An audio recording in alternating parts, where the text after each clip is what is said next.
ఈరోజు దేవుడు మనతో తన ఆలోచన బయలుపర మనము ఎంచుకున్న ద్వారాన్ని బట్టే మనం వెళ్ళబోయే మార్గం లేదా మనం వెళ్ళబోయే దారి అనేది ఆధారపడి ఉంటుంది. మనము వెళ్ళే ద్వారాన్ని బట్టి, మనము వెళ్తున్న దారిని బట్టి మనం చివరిగా ఎక్కడికి చేరుకుంటాం అనేది నిర్ణయించబడుతుంది. ఒకవేళ ఇరుకు ద్వారాన్ని ఎంచుకున్నట్లయితే మనం వెళ్ళబోయే దారి ఏంటంటే సంకుచితమైన దారి. ఆ తర్వాత అది నిత్య జీవానికి లేదా జీవమునకు మనల్ని చేరుస్తుంది. అలాగే మనము ఎంచుకున్న ద్వారము అది వెడల్పుగా ఉన్న ద్వారము అయితే మనము ప్రయాణించే దారి ఏంటి?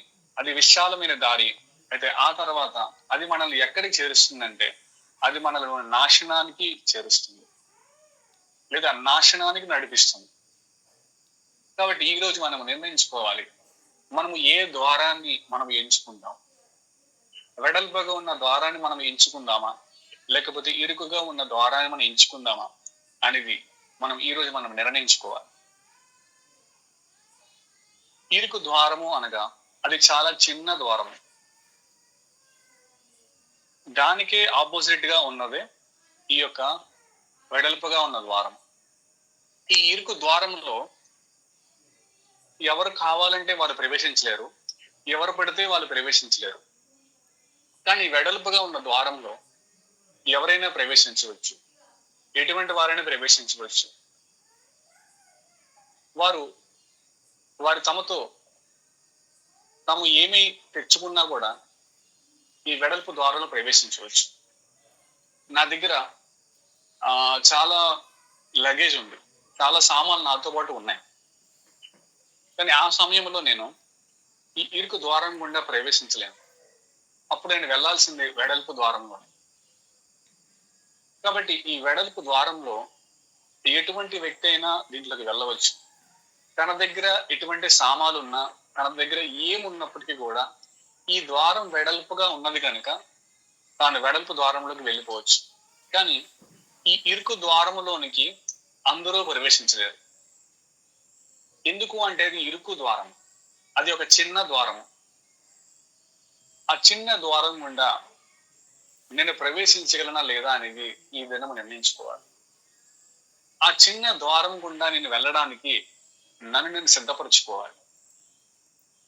ఎందుకంటే ద్వారం అయితే అది ద్వారంగానే ఉండిపోతుంది, దాంట్లో ఎటువంటి మార్పు లేదు. ప్రభువా, ఈ ఇరుకు ద్వారాన్ని కొద్దిగా వెడల్పుగా చేయొచ్చు కదా అంటే ప్రభు వెడల్పు చేయడు. అది ప్రభు నిర్ణయించిన ఒక ద్వారం అని. నేను వెళ్ళాలి అనుకుంటే నేను ఇరుకు ద్వారాన్ని ఎంచుకున్నట్లయితే ఆ ఇరుకు ద్వారం గుండా నేను వెళ్ళడానికి ఎలాగైనా సరే నన్ను నేను సిద్ధపరచుకోవాలి తప్ప ఆ ద్వారంలో ఎటువంటి మార్పు ఉండదు. అదే సమయంలో ఆ ద్వారం గుండా వెళ్ళే దారిలో కూడా లేదా మార్గంలో కూడా ఎటువంటి మార్పు అనేది ఉండదు. నేను నిజంగా ప్రభు నేను ఇరుకు ద్వారం గుండా ప్రవేశించాలి అంటే నన్ను నేను సిద్ధపరచుకోవాల్సి ఉంటుంది. నేను కొంత నష్టం భరించాల్సి ఉంటుంది. కానీ వెడల్పు ద్వారం గుండా వెళ్ళడానికి, విశాలమైన దారి గుండా వెళ్ళడానికి నన్ను నేను నష్టపరచుకోవాల్సిన అవసరం లేదు, నన్ను నేను తగ్గించుకోవాల్సిన అవసరం లేదు. నేను నేరుగా దానికి వెళ్ళవచ్చు. నాతో పాటు ఏమి ఉన్నా నేను అవేమీ నష్టపరచుకోవాల్సిన అవసరం లేదు. కానీ ఒకటి నేను జ్ఞాపకం చేసుకోవాలి, ఏంటి అంటే నేను విశాలమైన లేదా ఈ వెడల్పుకున్న ద్వారం గుండా ప్రవేశించినప్పటికీ కూడా నేను వెళ్ళబోయే అంతం ఏంటి అంటే, నాకు వచ్చే అంతం ఏంటి అంటే అది నాశనం. అది నన్ను నాశనంగా నడిపిస్తుంది. ఒకవేళ నేను ఇరుకు మార్గం గుండా వెళ్ళాలి, ఇరుకు ద్వారం గుండా నేను వెళ్ళాలి అంటే నన్ను నేను తగ్గించుకోవాలి, నన్ను నేను నష్టపరుచుకోవాలి, నన్ను నేను తయారు చేసుకోవాలి, నన్ను నేను సిద్ధపరచుకోవాలి. ఎందుకు అంటే అది ఇరుకు ద్వారం. నాకైతే వెళ్ళాలని ఉంది, ఇరుకు ద్వారా కూడా నాకు వెళ్ళాలని ఉంది. కానీ దానికి కావాల్సిన సిద్ధపాటు, దానికి కావలసిన ఒక తయారీ, నాకు లేకపోతే నేను దాని గుండా ప్రవేశించలేను.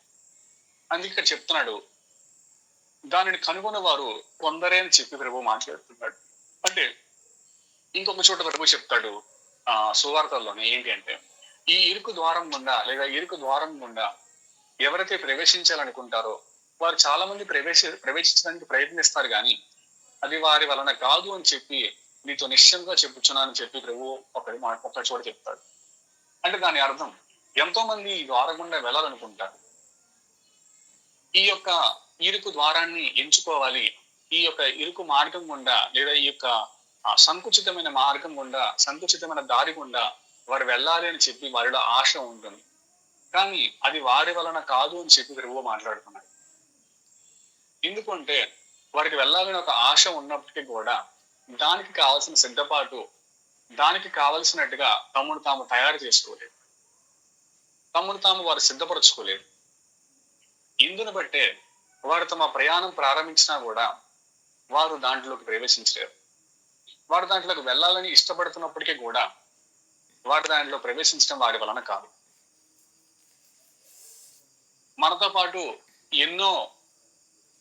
మనతో ఎన్నో విషయాలు ఉండొచ్చు, కానీ ఈ విషయాలన్నింటినీ పట్టుకొని నేను ఇరుకు ద్వారం గుండా వెళ్ళలేను.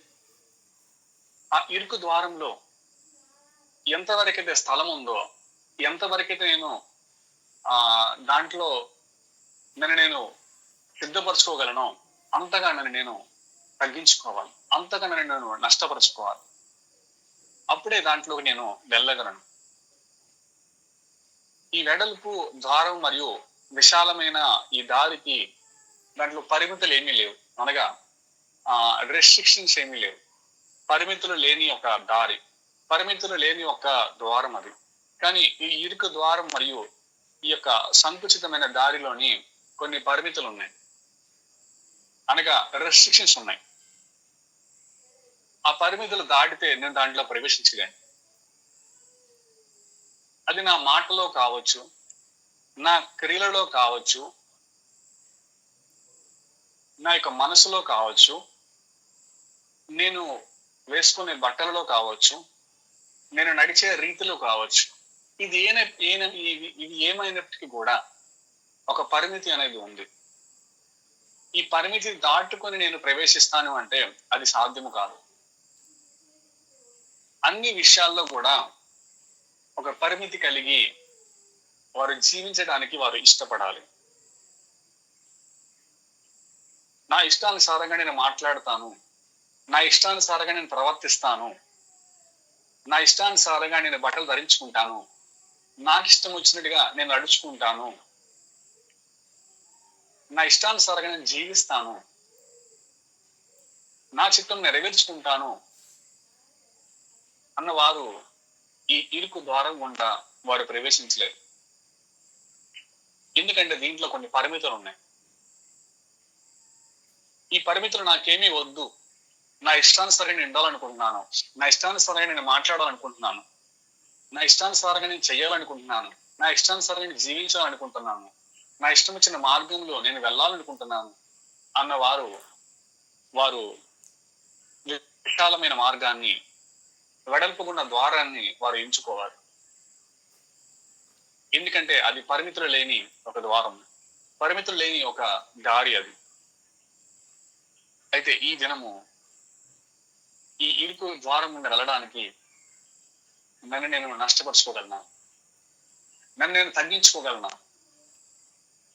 ప్రభువా, నువ్వు నా కోసం నియమించిన ద్వారము ఇరుకు ద్వారము ఉన్నది. ఈ ఇరుకు ద్వారం గుండా ప్రవేశించడానికి నన్ను నేను ఈ దినము సిద్ధపరుచుకుంటాను, నన్ను నేను నష్టపరుచుకోవాలని నేను ఇష్టపడుతున్నాను అని చెప్పి ఎంతమంది ముందుకు వస్తారు? ప్రభు, నేను వెళ్ళాలనుకుంటున్న మార్గము ఈ యొక్క సంకుచితమైన మార్గమే, ఎందుకంటే దాని అంతం నిత్య జీవం కాబట్టి నేను నిత్య జీవానికి చేరాలనుకుంటున్నాను, నిత్య జీవం వైపు నేను అడుగులు తీయాలనుకుంటున్నాను అన్నవారు ఈ మార్గాన్ని ఎంచుకోవాలి. అయితే ఈ ద్వారం గుండా వెళ్ళడానికి ఎంతమంది ఇష్టపడుతున్నారు ఈ దినము?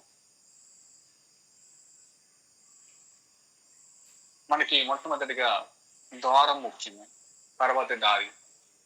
చాలా మంది అనుకుంటారు నిత్య జీవం చేరుకోవడానికి లేదా దేవుడిని చేరుకోవడానికి దేవుని రాజ్యం చేరుకోవడానికి చాలా మార్గాలు ఉన్నాయని చెప్పి చాలా మంది అంటారు. ఎన్నో మార్గాలు ఉన్నాయి. ఈ అన్ని మార్గాలు కూడా మనల్ని దేవుని యొద్దకు చేరుస్తాయి. మార్గాలు వేరు గాని మనం వెళ్ళబోయే గమ్యం ఒకటే అని చెప్పి చాలా మంది అంటారు. కానీ వాస్తవానికి ప్రభువు చెప్పిన మాట యొక్క వెలుగులో మనం చూస్తే చాలా మార్గాలు లేవు. ఒకే ఒక్క మార్గం మనల్ని నిత్య జీవం వైపు నడిపిస్తుంది. అదే ఈ యొక్క ఇరుకు ద్వారము. అదే ఈ యొక్క అదే సంకుచితమైన దారి. కేవలం ఈ యొక్క ఇరుకు ద్వారం మాత్రమే, కేవలం ఈ యొక్క సంకుచితమైన దారి మాత్రమే మనల్ని నిత్య జీవానికి నడిపిస్తుంది. మరి ఏ దారి కూడా, మరి ఏ ద్వారము కూడా నిత్య జీవానికి మనల్ని చేర్చలేదు. కాబట్టి నిత్య జీవానికి అనేక మార్గాలు లేవు, చాలా మార్గాలు లేవు. ఒకే ఒక మార్గం ఉంది, ఒకే ఒక్క ద్వారం ఉంది. అదే ఇరుకు ద్వారం. ఈ దినము నేను ఏ మార్గాన్ని ఎంచుకోవాలనుకుంటాను? మీరు ఎంచుకునే ఆ ద్వారాన్ని బట్టే మీ యొక్క మార్గం అనేది ఆధారపడి ఉంటుంది. ప్రతి విషయంలో నేను ఇరుకు ద్వారాన్ని ఎంచుకోవాలనుకుంటానని ప్రభువ అనే ఒక ఆసక్తి, అనే ఒక మనస్సు మనలో ఎంతమంది కలిగి ఉన్నాం? ఎందుకంటే ఈ యొక్క మార్గంలో ఎన్నో పరిమితులు ఉన్నాయి. ఈ పరిమితులన్నిటికీ కూడా నీకు లోబడతాను ప్రభువా. నీ ఉపదేశమునకు, నీ నీతికి, నీ యొక్క ఆజ్ఞలకు, నీవు చెప్పిన మాటలకు, నీవు నాకు చూపించిన మార్గానికి నేను లోబడతాను ప్రభువా అని చెప్పి ఎవరైతే తమ్ముడు తాము అప్పగించుకుంటారో అటువంటి వారే ఈ యొక్క ఇరుకు ద్వారాన్ని వారు ఎంచుకోగలుగుతారు.